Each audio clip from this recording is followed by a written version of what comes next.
எங்களை அதிகமாய் நேசிக்கிற எங்கள் அன்பின் பரலோக தகப்பனே, உம்மை துதிக்கிறோம், ஸ்தோத்திரிக்கிறோம் அப்பா. இந்த இரவு நேரத்திற்காக உம்முடைய சமூகத்திலே வருகிறோம். ஒவ்வொரு நாளும் எங்களை கண்ணின் மணி போல பாதுகாத்து கிருபையோடு, ஜீவனோடு, சுகத்தோடு, பலத்தோடு, ஆரோக்கியத்தோடு சகல நன்மைகளையும் எங்களுக்கு சம்பூர்ணமாய் கொடுத்தவரை உம்மை துதிக்கிறோம், ஸ்தோத்திரிக்கிறோம் அப்பா. இந்த இரவு நேரத்தில் இன்பமான நித்திரை கொடுங்கப்பா.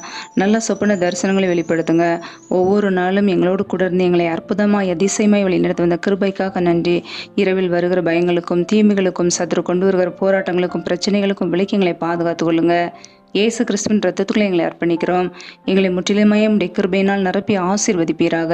எங்களை முற்றிலுமாக உம்முடைய சமூகத்திலே அர்ப்பணிக்கிறோம். எங்களுடைய ஆவி, ஆத்மா, சரீரம், சிந்தனை, நினைவு எல்லாம் இயேசு கிறிஸ்துவின் ரத்தத்துக்குள்ளே அர்ப்பணிக்கிறோம். எந்த தீமையும் எங்களை அணுகாதபடிக்கு வேலியடித்து பாதுகாத்துக் கொள்ளுங்க. உடைய கரங்களிலே எங்களை அர்ப்பணித்து ஜெபிக்கிறோம். எல்லா துதி, கன, மகிமையெல்லாம் ஒருவருக்கே செலுத்துகிறோம். இயேசு கிறிஸ்துவின் மூலம் ஜெபிக்கிறோம் எங்கள் ஜீவனுள்ள நல்ல பிதாவே. ஆமேன்.